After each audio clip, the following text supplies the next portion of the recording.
Hi, it's Kamon Reynolds, and it's the last few days of April. The honey supers are filling up on our honey production colonies, but what about the Nucleus colonies that we are selling? I want to talk about nukes, what to expect when you buy one from us, or maybe when you buy it from somebody else. Also, I want to talk about conditions after you receive the nuke, what you need to do. But first of all, let's look at one and see what to expect. So this is a jester box right here, and we have several out in this field. This is what I would like for you to see when you buy bees from us. I was just in this one, and I would like to see 2 new frames for you at least. Sometimes there will be 3. Don't want to see a lot of old combs in the nuke. There's, when you sell a nuke off, there shouldn't be just a bunch of old, combs in there. It's usually a mixture. And whenever you get a nuke, just whenever you get your own nukes, start from this side. If you're using a Jester Easy nuke box, you can pull that back so you don't accidentally roll bees or crush the queen. And so this right here is what I'd like to see on the edge, 1 or 2 of these to where it's not completely drawn, because if you take these bees and get them on a hot day, they need some room to expand and get away from that brood and help keep it cool. So here we don't really have anything except just a little bit of honey down into here and some bees on it. But they are drawing this out nicely, which is really important. All of our nukes are started with queens from cells, so they have to go out and mate, and then they have to build the nuke up.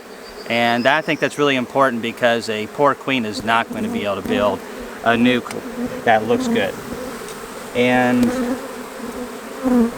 she's never hit a cage, and I really think that that's the best way to do it if possible, is to have queens that never hit a cage. Oh, there she is right there. I did mark her earlier. And so we have eggs, we have larvae all down into here, and this is another nice new comb, and they have laid this up really good over in here as well.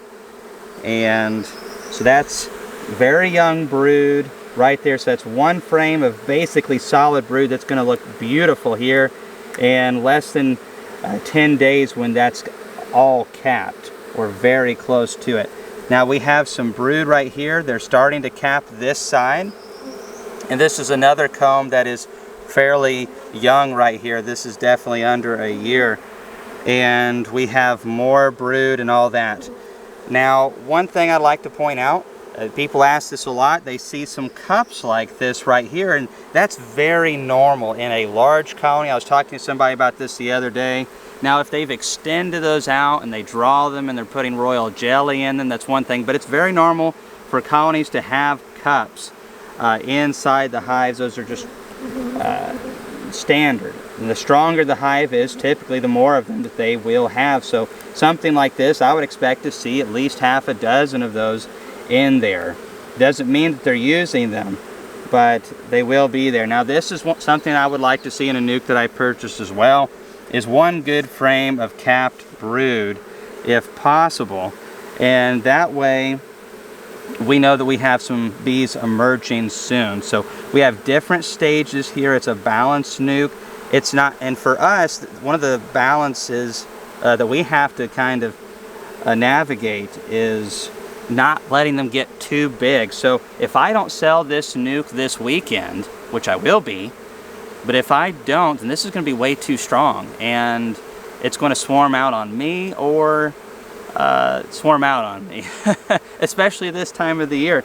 So I would actually have to come back in and pull this frame right here, and maybe a shake of bees, and then put some more foundations in there to try to set them back a couple weeks so they could be sold later. I really don't like to do that because it's a lot of work to keep up with the nukes like that, but you have to, or they will swarm out of here eventually.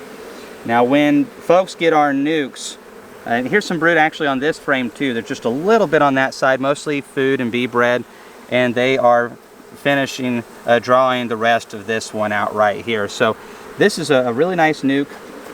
It's a little bit on the strong side, if anything. Definitely, like a nuke like this, get it into the hive. Whenever you get a nuke from us or from anybody, if it's decent like this and has a lot of bees, you need to get them open. So you have an entrance on this side over here. And I smoked the bees down earlier when we were going through these, and I thought, well, let's just do a video. So check out this entrance right here, and let me smoke the bees. They're kind of in the way. That little entrance right there pops on out, and you can look online on some of our videos on how to assemble these easy nucs, and that'll be closed when you're transporting this nuc, and those bees will obviously be in there. We'll smoke them in or close them up the night before. Now when you get home though, these bees need to be able to get out. So you open that up, and let's say that this is your hive right here and it's empty, and you're going to be putting that nuc inside these boxes. We'll just set it on top with the entrance facing the entrance if you don't have time to install them that day, and just open up that entrance, and they'll let them get out, and if it gets hot they can get out of the nuc. If not, they just stay inside. But then whenever you're ready, you just move them over a little bit, open up your larger hive boxes, and then just drop them in. And people ask me, Kamon, it's going to be cold, it's getting down to 29 tonight, can I put the bees in? I'm like, well, what's the high? Well, it's going to be 50 or 40. Well, that's fine. Just try to do it when it's a little bit warmer. But what do you think these bees are going to be doing in this easy nuc box? The insulation on this is almost non-existent, and it's definitely going to be better in your wooden hive. The most important thing that you do is however you pull these frames out, that's how you put them into your colony. And just make sure everything goes the same, because they have that designed and planned in there to be able to efficiently keep that warm or cool as they need. I've installed nucs and packages in the 30s, and you can do it. You have to be quick. You don't be looking around going, oh well, let's see what we have here today. It's like, all right, this is open, 1, 2, 3, 4, 5, and then shut it and you're done. One other important thing, those of you who are from the north and maybe getting nucs from us or from somebody else, maybe you're getting them from someone in Alabama or wherever it is, and you're hauling them up north. Well, down here in Tennessee, we have a flow going on. So if you get our nucs and you're in Tennessee and you put 2 gallons of feed on them with all these awesome blackberry blossoms going and tulip, poplar, and black locust, well, guess what? They're going to eat that and get that other stuff too. They're going to plug up, and they're probably going to hit the trees. And so this time of the year, you got to know your season. In Tennessee, if you get a nuc from us, maybe a quart, just to kind of give them a little something when you first install them. It's got to be thin. But then after that, just kind of keep an eye on them. But if you're getting them and you're hauling them up to Illinois or Iowa or somewhere like that, and we have people that do that, well, you might be a decent ways off from nectar, and you need to get some feed on your colonies. And especially if they are getting down in those cool temperatures, that much brood takes a lot of honey or sugar to be able to keep that brood warm. And they can do it as long as they have plenty of food. So this nuc has an okay amount of food for transport, but if you're not going to get a honey flow for 3 or 4 weeks where you're taking them and you don't feed them, this colony's not going to be growing, and it could actually starve to death. So that's where you could make some 1-to-1 sugar syrup. If you're getting some days warm enough to feed them a little bit of sugar syrup, you could give them a frame of honey from one of your colonies that maybe you already have and just transfer that over. That would be awesome. Or you can purchase fondant from like Hive Alive fondant products. I'll leave a link down below if you don't know what that is. And then you can make sugar bricks. But bees, especially in cool weather when they have a lot of brood, burn through a lot of stuff. So this is a lot of details right here, but there's a lot of details when it comes to beekeeping. This is what we like to give you guys typically. Well, our saying is 3 frames of brood minimum. So you're going to have 3 good frames of brood, and then you're going to have some combs that are being partially drawn out, and you may have 4 frames with brood on them, like this one. But we wouldn't want to sell you anything stronger than this because it's just a little too strong, and it could overheat. Another thing that we will do, especially if it's going to be a hot day, and we do this still a lot of times anyways, is we will pull this tape, and there's a hole right there, and we will put a window screen over this, and then we will tape that so they have a lot of upper ventilation, because when you have nucs this strong, they can overheat. I would personally rather move bees in 35-degree weather Fahrenheit as opposed to moving bees at 75 to 80 degrees Fahrenheit on a sunny day.